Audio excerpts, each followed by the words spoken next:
So, ano pa bang pwede mong historical place na i-recommend na puntahan dito sa Bulinaw? Okay. Highest recommended ko po talaga is yung Bulinaw Lighthouse po natin, which is located po siya sa Patar, Bulinaw.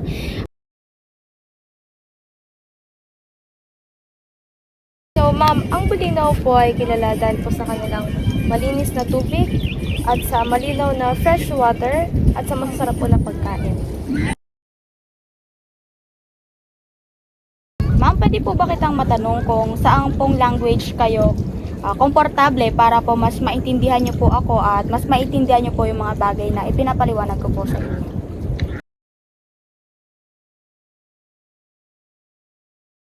Sa hotel ba na pinili ng travel agency ko, masisigurado mo ba na malinis yun?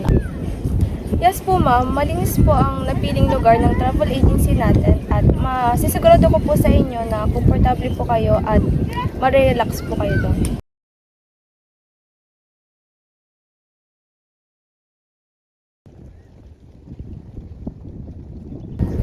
Ako, parang uulan.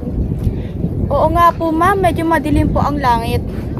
Pwede po bang manatili po tayong kalmado at tatawagan ko lang po ang ating emergency hotline para kung sakali man at para po makapaghatid po sila ng agarang tulong para po sa atin dito.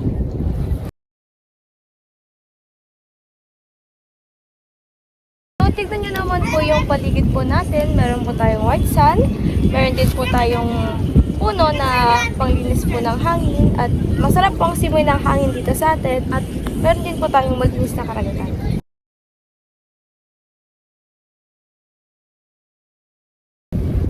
Ano bang maganda dito sa Bulinaw? Dito po sa Bulinaw, maganda po yung mga natural resources po natin. Talagang binabalik-balikan po siya at malinis din po ang paligid. So, papaalala ko lang din po na huwag po tayong humawak ng mga halaman na hindi po natin kilala at baka makasama po ito sa atin. Yes po ma'am. Okay po. Thank you po.